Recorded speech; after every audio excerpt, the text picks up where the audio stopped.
ইমাম তাইমিয়া রহমতুল্লাহ আলাইহি লেখছেন, শেষ 10 দিনের বেজোর রাত্র যদি জুমা যদি কোনো বেজোর রাত্রে হইল,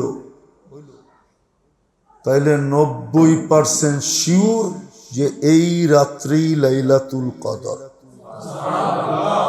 1000 বছরের বরকত, রহমত, ইবাদত, বন্দেগি, জিন্দেগি সবকিছু নিয়ে রমজান আসছিল। কিন্তু আমি কতটুকু এটার থেকে নিতে পারলাম, এটা হলো প্রথম কথা। আমি কতটুকু এটার থেকে নিলাম, রহমত কতটুকু নিলাম, বরকত কতটুকু নিলাম, ইবাদত কতটুকু নিলাম, বন্দেগি কতটুকু নিলাম, জিন্দেগি কতটুকু বলল। দুনিয়া খেলা হইতে পারে, এটা মানি, কিন্তু আখিরাত তো খেলার জিনিস না। যে ব্যক্তি আখিরাতকে খেলার জিনিস ভাববে, বিবেকমান, বুদ্ধিমান, বিদ্বান মানুষ আখিরাতকে খেলার জিনিস ভাবতে পারে না। যার কাছে বিবেক আছে, বুদ্ধি আছে, বিদ্যা আছে, সে আখিরাতকে কখনো তুচ্ছ মনে করতে পারে না। তো বিদায় প্রথম কথা হলো, রমজান এত কিছু নিয়ে আসলো, আমি কতটুকু এর ভিতর থেকে নিলাম। চলা তো গেল, 27-এর রাত্র শেষ, আর 2 রাত্র হবে তারাবি, হয়তো 3 রাত্র হবে। বলবেন এখন কি কোনো সুযোগ নাই? তাহলে দুনিয়ার একটা উদাহরণ দিয়ে বুঝাইলে বোঝা যেতে পারে। কখনো কখনো চোখের পানি দিয়া, কখনো কখনো চোখের পানি দিয়া জিততে হয়। এরকম প্রবাদ বাক্য দুনিয়ায় বহুত আছে, যে সর্বশেষ সুযোগ থাকে যদি চোখের পানি দিয়া জিততে পারি, কান্না দিয়া যদি জিততে পারি, এছাড়া জিতার সুযোগ সব হাত থেকে চলে গেছে। এটা হলো প্রথম কথা। ভালো মতে দিলে গাথি কাজে দিবে, নাহলে কিন্তু বড় পস্তাইতে হবে। ওই পস্তানের বর্ণনা দেওয়ার মতো শব্দ মানুষের কাছে নাই। কোরআন হাদিসে যে শব্দগুলো আছে, ওগুলার অর্থ আমরাও বুঝি না। ভাষায় ব্যক্ত করার মতো শব্দ আমাদের ভাষায় নাই, ওটা একমাত্র আরবি ভাষায় আছে। দুনিয়ার কোনো ভাষায় ব্যক্ত করার মতো শব্দ দুনিয়ার কোনো ভাষায় নাই। বলবেন আরবরা বোঝে না কেন? হ্যাঁ, ওরাও যে রোগে আক্রান্ত, আমরাও ওই রোগে আক্রান্ত। ওরাও মনের রোগে, নফসের রোগে আক্রান্ত, আমরাও নফসের রোগে আক্রান্ত। রোগী একটাই, রোগ একটাই। ওরাও দোকায় পড়ে আছে, আমরাও দোকায় পড়ে আছি। আরব হলেই যদি হতো, তাহলে আল্লাহ রসুল কোনোদিন বলতেন না, লা ফারাকা বাইনা আরাবিয়্যিন ওয়ালা আজমিয়্যিন ইল্লা বিত্তাকওয়া।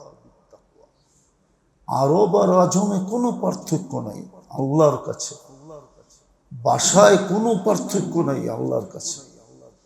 আল্লাহর কাছে পার্থক্য হলো তাকওয়ার পার্থক্য। কে কত বড় মুত্তাকি, হ্যাঁ, কে কত বড় মুত্তাকি, এটা হলো আল্লাহর কাছে দেখার বিষয়। মানুষ অনেক সময় পদবি দেখেই সার বলে, পদবি দেখলেই কি বলে, আর পদবি না দেখলে ধাক্কাও দেয়, ঠিক না? পদবি দেখেই কি, কান্দের স্টার দেখেই সেলুট দেয়, ঠিক না? আর স্টার না থাকলে, না চিনলে, সেলুট যদি না দেয়, তাহলে কোনো দূষণীয় না। আল্লাহ তাকওয়া দেখা মূল্যায়ন করে। বিদায় প্রথম কথা দিলে গাথেন যে রমজান 100 বৎসরের রহমত, বরকত, ইবাদত, বন্দেগি, জিন্দেগি নিয়ে আমাদের কাছে আসছিল। আমি কতটুকু উপকৃত হলাম। বলবেন 27 তারিখের রাত তো চলে গেল, তাইলে এখন জিতবো তো জিতবো কি করে? তাইলে একটা বাংলায় কথা আছে, কান্নার দ্বারা কেস জিতা যাওয়া। কান্না দিয়ে এখন জিতার সুযোগ আছে, যদি আমি চোখের পানি ঝরানোর মতো ঝরাইতে পারি। বলবেন পানি তো আসে না, এটারও ব্যবস্থা করে দিছেন। পানি যদি নাও আসে তো আল্লাহর কাছে অভিনয় গ্রহণযোগ্য। কান্নার ভান যেটাকে বলে, ভান ধরা, এটাকে অভিনয় বলা যায়। কান্নার অভিনয়ও আল্লাহর কাছে গ্রহণযোগ্য। আর এটা এমন ব্যক্তি জিজ্ঞাসা করে রাখছেন যেখানে আর দ্বিমত করার কোনো সুযোগ নাই। আবু বকর সিদ্দিক রাদিয়াল্লাহু তাআলা আনহু আমাদের জন্য জিজ্ঞাসা করে রাখছেন যে কান্না যদি না আসলো তাহলে আমারটা কবুল হবে কি করে? তো আল্লাহ রসুল বলছে তোমার জিজ্ঞাসা করার মতো না, কেননা তুমি তো ওই ব্যক্তি না যার কান্না আসবে না, তুমি তো সারাদিনই কাঁদো। বুঝছি, তো জবাব আইনা দিছেন যে কান্নার অভিনয় করলেও হবে।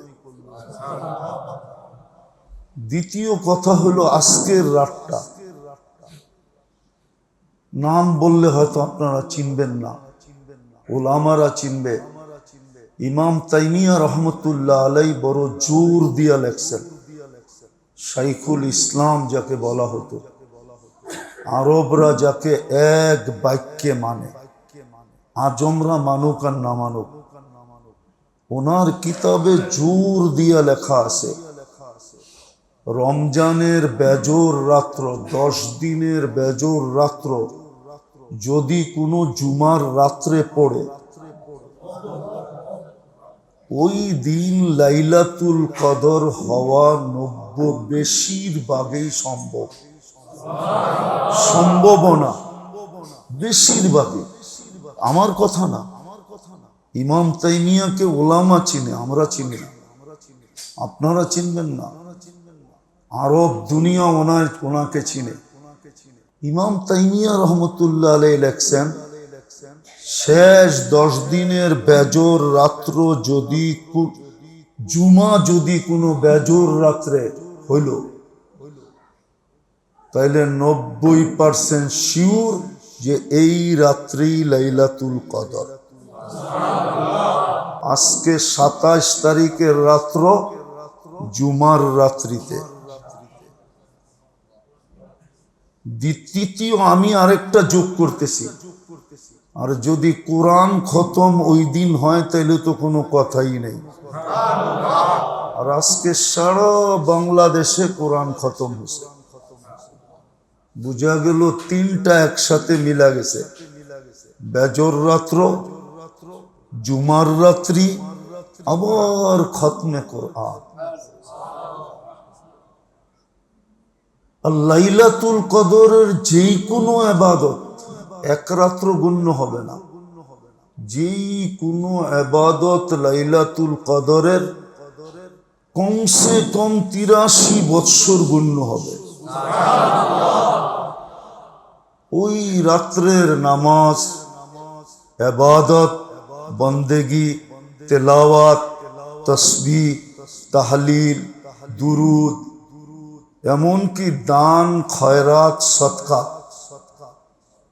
এই রাত্রে যত ইবাদত করবে, যেই লাইনেরই করবে, বেজর রাত্র যদি ওটা লাইলাতুল কদর হয়ে গেল তো ওটা এক রাত্র গণ্য হবে না, ওটা লেখা হবে তো আলফে সাহার লেখা হবে। 83 বৎসর 2 মাস করলো এটা লেখা হবে। কিন্তু বলতেছি না, যখন ইবাদত এত গুণ লেখা হবে তো গুনাহও তো কিছু বেশি লেখা হইতে পারে। যেমন হাদিসে আছে মক্কা শরীফে সওয়াব করলে 1 লক্ষ গুণ। ওমর রাদিয়াল্লাহু তাআলা আনহু বলছেন এখানের গুনাহও এরকমই। বিদায় আমিও বলতে পারি যে এই রাত্রের গুনাহটাও কিন্তু এরকম হবে। সাবধান, কমসে কম এই রাত্রেও যেন আমরা কোনো গুনাহ না করি। ওই গুনাহ হয়তো টেলিভিশনেরও হইতে পারে, ওই গুনাহ হয়তো মোবাইলেরও হতে পারে। মোবাইলেরও গুনাহ এই রাত্রে হইতে পারে না হইতে পারে না? হ্যাঁ, মোবাইলের গুনাহ কি? ইউটিউবের ভিতরে দেখতে থাকা সারা রাত্র, ঠিক না? ইন্টারনেটে দেখতে থাকা, এটাও গুনাহ হইতে পারে। আর এটা গুনাহ, এই জন্য দুটা কথাই মনে গাইথা রাখেন। 1000 বৎসরের বরকত নিয়ে আসছিল, কিন্তু আমি কতটুকু নিলাম? কালকে আল্লাহকে কি জবাব দিব? আল্লাহ যদি এক রমজানই ধরে যে 70 বৎসর ছিল, 70 রমজান ধরলাম না, একটা রমজান ধরলাম। 60 বৎসর ছিল, 60 রমজান ধরলাম না, একটা রমজান ধরলাম। কি জবাব দিবেন এক রমজানের? যেইভাবে আমার জাতি উদাসীন কাটাইতেছে, আযাব তো এমনি আসতেছে না মুসলমানের উপরে। হ্যাঁ, ডাক্তাররা যখন চেষ্টা করে, যখন দেখে মেডিসিনে আর হয় না, তখন রেফার করে কোথায়? কোথায়? সার্জিক্যালের কাছে রেফার করে, যে মেডিসিনে হবে না, এটা কাটতেই হবে। তখন সার্জিক্যালের কাছে যায়। যখন দেখে আর কোনো মতে হয় না, তখন লাইফ সাপোর্টে দেয়। লাইফ সাপোর্ট কি সহজ? কোনোদিন একটা সুস্থ মানুষকে লাইফ সাপোর্ট দিয়া দেখেন তো? বলুক না, ডাক্তার তো বসে আছে, একটা সুস্থ মানুষকে একটা লাইফ সাপোর্ট দিয়া দেখুক না। ও তো লাগানোর পরেই চিৎকার দিয়ে সব ছিঁড়ামিরা দিয়ে বেরিয়ে যাব। লাইফ সাপোর্ট কি সাধারণ? আজকে আমাদের উপরে যে বিপদ মুসলমানের উপরে, এই জন্য সবাই আমরা মস্তে আছি, মস্ত। মালওয়ালা মালে মস্ত, যুবক যৌবনে মস্ত, মালওয়ালা মালে মস্ত, পদালা পদে মস্ত। মস্ত বোঝেন তো? না বোঝেন না? বোঝেন না? মনে হয় বোঝে না। মস্ত, মস্ত কি বলেন তো? কি? বেতাল, সব বেতাল, মস্ত হয়ে যায় না? পাগল শব্দ বললাম না, বেতাল বললাম। দেখেন না, বাংলা খায়া মস্ত হয়ে যায়। এক হাতে লুঙ্গি ধরে রাখে, আর এক হাতে মাটি দিয়া লুঙ্গি হেসরাইতে থাকে, মুখ দিয়ে আবল তাবল যা খুশি তা বলতে থাকে, ঠিক না? এটার নাম হলো, ওরে জিজ্ঞাস করলেও বলবো আমি মস্ত। আমরা সবাই এখন মস্ত। হাসার জন্য বলতেছি না, কাঁদানের জন্য বলতেছি। কাঁদেন, কাজে দিবে। এখন সুযোগ শুধু এটাই, যদি কাদার মাধ্যমে কেস জিততে পারি। আর আজকের রাতটা আমি যুক্তি দিয়া বুঝাইলাম, আলেম ওলামাদের কথা দিয়া বুঝাইলাম। শীর্ষ ওলামা ইমাম তাইমিয়া, শাইখুল ইসলাম যাকে বলা হয়, আরব ভূখণ্ড যার সামনে মাথা নত করেন, আপনি ওনাকে চিনবেন না? যার জানাদা দেখা 60,000 খ্রিস্টান মুসলমান, যিনি জেলে বৈশা কয়লা দিয়া কিতাব লেখছেন, কয়লা দিয়া। ওই কিতাব 56 ভলিউমে 37 ভলিউমে ছাপানো হয়েছে। আপনি ইমাম তাইমিয়া ছিলেন না? আমি চিনতেছি, এই জন্য আপনাদের সামনে ডাললাম, নাহলে ডানার দরকার ছিল না। উনার কথা হলো, যদি শেষ 10 দিনের বেজর রাত্রটা কোনো জুমার রাত্রে হয়, তাইলে ওই দিন লাইলাতুল কদর 80 না 90 ভাগ ধারণা করা যায় যে এই রাত্রেই লাইলাতুল কদর। আর আমি আরেকটা যোগ করলাম, যদি ওইটা খতমে কোরআনের দিন হয়, তাইলে তো কোনো কথাই নেই। আর লাইলাতুল কদরের ইবাদত 83 বৎসরের ইবাদত বলে গণ্য হবে। চাই একবার আল্লাহ বললেও 83 বৎসর কন্টিনিউ আল্লাহ বলার সওয়াব পাবে। বিদায় এই রাত্রে যেন সমস্ত ইবাদত অল্প অল্প করেও হইলেও আমার আমল নামায় থাকে। নামাজ তেলাওয়াত যদি না করতে পারি, সূরা ইখলাস তেলাওয়াত করেন 3 বার, তাসবিহ, তাহলিল, ইস্তিগফার, দুরুদ, দান, খয়রাত, সদকাত এই রাত্রে যতটুকু করতে পারেন, কসম 83 বৎসর বইলা গণ্য হবে। আল্লাহ আমাদেরকে বুঝার, আমল করার তৌফিক দান করেন। আল্লাহুম্মা লাকাল